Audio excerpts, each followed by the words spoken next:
Assalamu alaikum, ahlan wa sahlan ya Shababs.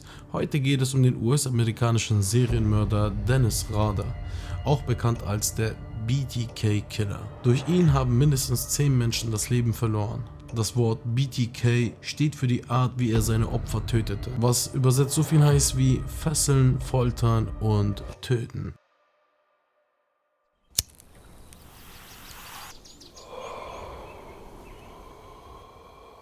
Dennis Rader wurde am 9. März 1945 in Pittsburgh, Kansas geboren und wuchs mit seinen 3 Brüdern in Wichita auf. Schon als Kind zeigte er sadistische Züge, indem er kleine Tiere quälte und tötete. Er empfand sexuelle Befriedigungen bei erotischen Spielen und trug dabei Frauenkleidungen. Außerdem beobachtete er heimlich seine weiblichen Nachbarn. 1966, also im Alter von 21 Jahren, begann er ein Studium an der Wichita State University. Doch wegen schlechter Leistung brach er das Studium ab und beschloss, im selben Jahr als Mechaniker bei der US Air Force zu arbeiten. Er absolvierte seine Grundausbildung und heiratete 1971 im Alter von 26 Jahren Paula Dietz, mit der er 2 gemeinsame Kinder hatte. Ein paar Jahre später, also von 1974 bis 1988, arbeitete er in einer Sicherheitsfirma und installierte Alarmanlagen. Doch dann, am 15. Januar 1974, geschah etwas, womit keiner gerechnet hatte. Denn das war der Beginn seiner Mordserie.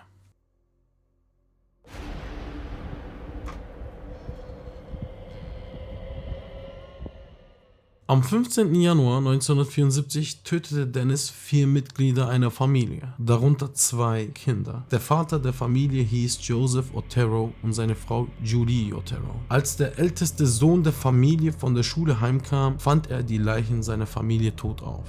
Was für ein ekelhaftes Gefühl oder was für eine ekelhafte Situation muss es sein. Ein Brief, der im Oktober desselben Jahres in einem Buch in der Bibliothek Wichitas gefunden wurde, offenbarte Details zu den Morden. In einem zweiten Brief, der an einen lokalen Fernsehsender ging, bekannte er sich 3 weitere Morde schuldig. Er verlangte nach medialer Aufmerksamkeit und schlug als Bezeichnung BTK Killer vor. Die meisten Opfer, die durch Dennis ums Leben kamen, stammten aus seinem direkten Umfeld. 3 arbeiteten in einem Unternehmen für Campingausrüstung, in dem auch er von 1970 bis 1973 tätig war, also bis er als Installateur bei der Sicherheitsfirma anfing. 2 weitere kannte er durch seine Beschäftigung bei der US Air Force und ein weiteres Opfer wohnte in seiner Straße.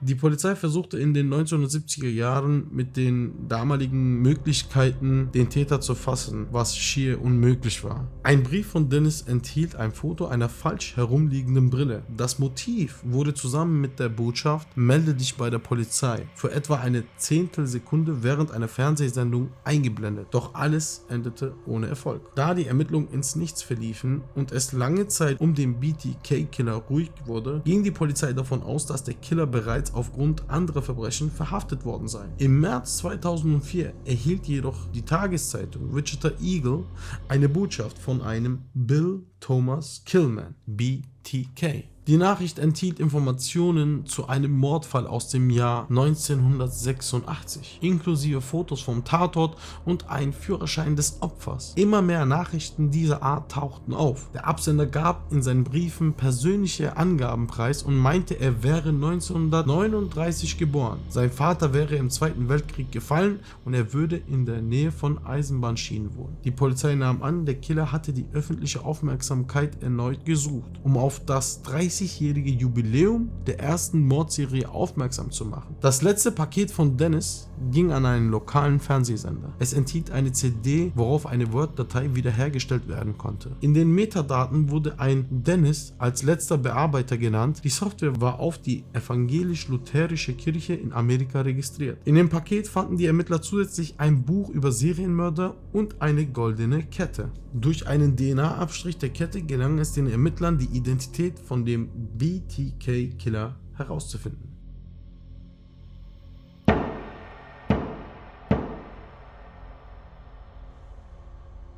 Am Nachmittag des 25. Februar 2005, also rund nach 31 Jahren, wurde Dennis Rader als Hauptverdächtiger im Fall BTK festgenommen. Bei einer Pressekonferenz der Polizei wurde endgültig bestätigt, dass es sich bei Dennis um den BTK-Killer handelte. 6 Tage nach seiner Festnahme wurde er in 10 Fällen des Mordes angeklagt. Dennis bekannte sich bei Verhandlungsbeginn am 27. Juni 2005 für schuldig und lieferte als Geständnis eine Beschreibung der begangenen Morde ab. Am 18. August 2005, im Alter von 60 Jahren, wurde Dennis Rader zur 10-fachen lebenslangen Haft verurteilt. Seine Haftstrafe sitzte im El Dorado Correctional Facility Gefängnis in Kansas ab. Was haltet ihr von dieser Sache? Schreibt eure Meinung unten in die Kommentare und unbedingt, wen wir als nächstes bearbeiten oder welche Sache wir als nächstes bearbeiten sollen. Und in diesem Sinne, ciao, Kakao.